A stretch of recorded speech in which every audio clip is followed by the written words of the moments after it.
Hello there, Drew Hanish Whiskey Lore, and time for another whiskey tasting. And today, doing a retasting of Green River. And if you guys follow me on Patreon, you have seen that I have posted the Green River Distillery Experience. So if you are interested in maybe traveling out to Western Kentucky, or you want to understand why you should travel out to Western Kentucky, you can go check that out at whiskey-lore.com/Patreon. It is free today. It will go to the paid as of sometime probably tomorrow. But the profile, as I do in my Experiencing Kentucky Bourbon book, it's that same kind of format. It's not in the Kentucky book, so if you are someone who owns that book, make sure to use your little code from within the book, go on the website, and you can also see the new profile for Green River out there as well. Now, as I wrote that, I went back and reviewed some of my old notes and picked up some details that I'm going to share with you here that I didn't necessarily put into that profile, because that's just supposed to tease you on what the experience is going to be like so you could choose which distillery tours you want to go on. But a couple of things that I learned while I was there. First of all, if you got an old Kentucky Bourbon Trail map, you would see that it was originally known as O.Z. Tyler Distillery, and that's how it came back in 2016. They wanted to come back as Green River, but one of the descendants of the founder was holding on to the name with plans of potentially doing their own distillery. But since this is done on the grounds of the Green River Distillery where it used to be, near the Ohio River in Owensboro, he finally in 2020, September of 2020, gave the name up, and so now it has become Green River. They followed with the old branding, which is great. When I visited the first time, it was 2020, and still had to wear a mask while you were going around on the tour, and they didn't have anything but 2-year-old whiskey at that time. So they were selling their Yellow Bank, which is the original name of the town, Owensboro. And so they sold Yellow Bank, founded 1797, I think, is from recollection on that. And they sold that, and they also were producing whiskeys for Terry Bradshaw, the Duke Bourbon Company, a bunch of different stuff that they were doing sourced whiskey for. I went out to Broken Barrel in Los Angeles. They use whiskey from Owensboro, from the Green River Distillery. So they do a lot of sourcing for people. But now they've released their own 4-year-old aged spirit, distilled by Jacob Call, who has recently left to go to Western Distilling Company. Am I telling you all? I mean, this is so richly packed with information, folks. Can you keep up? Yeah, I mean, this is all stuff that I've been digging through here over the last couple of days.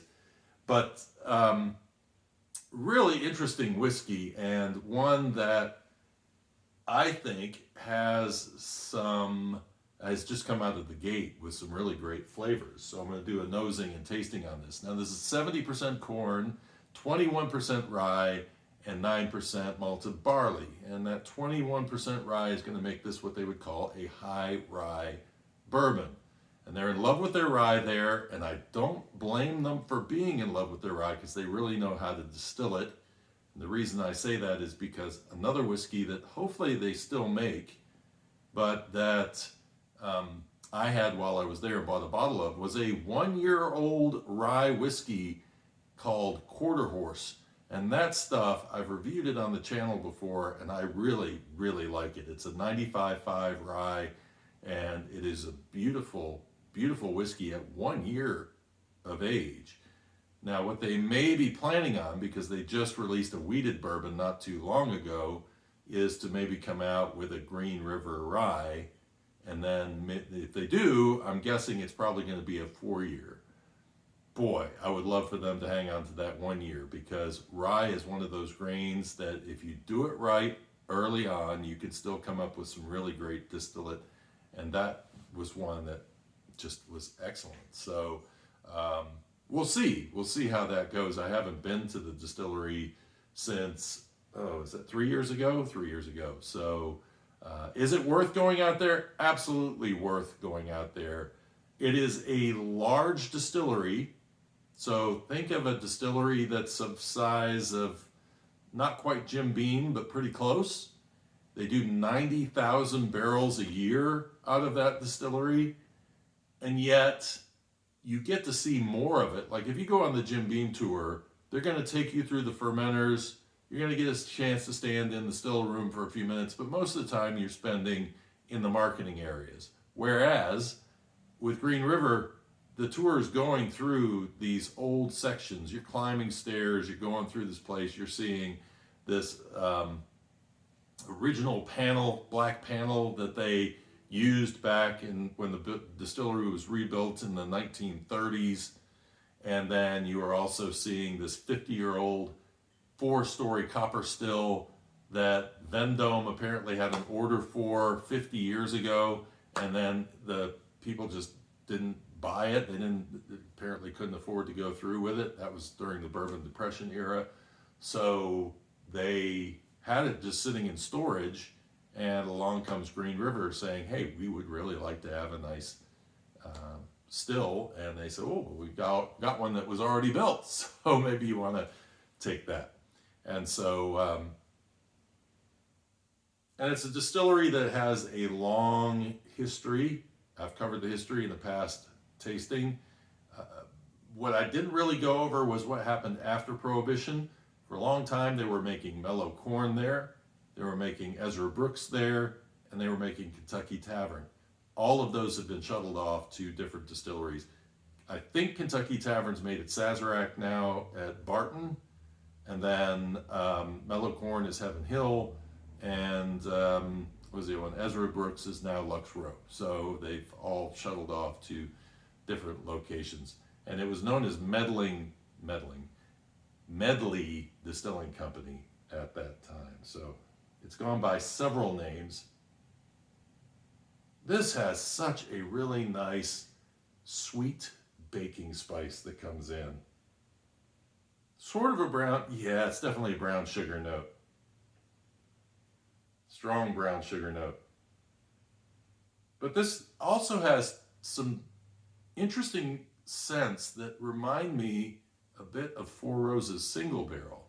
There's this underlying strawberry note that I pull out of this that's really, really intriguing. And I can't think where that would come from other than from maybe the yeast that they're using. There's also some barrel char in there, but the other thing that's really interesting, I couldn't put my finger on it, and then I finally figured it out just before hitting record, is there is new car smell in this. It has that oily, leathery kind of note. It's like a fresh note of leather. And you think of leather as being old and worn or whatever. No, this is kind of a brighter note. And so the thing I had to put it towards was being kind of a new car smell coming out of this.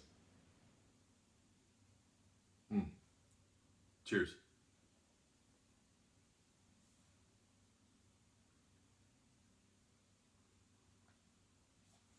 Nice mouthfeel on it. That little fruit note does actually kind of pull through. Caramel.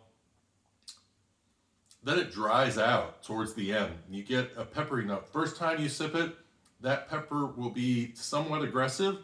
It's that 21% rye working with the corn. But the second time you sip it, it's much more mild. But you're left with this sort of charry note and kind of an herbally rye flavor on your palate. Just a little bit of char, but definitely dries out once it is done, and you just very herbally note, very herbally on the end. I like it. I think it is one of those whiskeys that they've just done an excellent job out of the gate making this, and the presentation, the bottle presentation is amazing. It actually came in a tin, and then it is horseshoe shaped. So very, very cool stuff. What do you guys think about Green River? Have you had it yet? Have you had the wheated? What do you think of the wheated? And have you had Quarter Horse? What do you think of that as well? It's an inexpensive whiskey. It's like $25 for that. This is going to run you a bit more, but still, I think this fits into the family of Kentucky bourbons really well, and is something that 2 thumbs up on the start for this.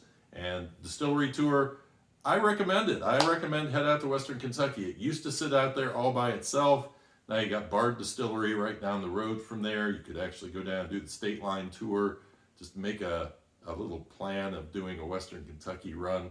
And there's some good distilleries out there. You could spend 2, maybe 3 days out there seeing all the different distilleries.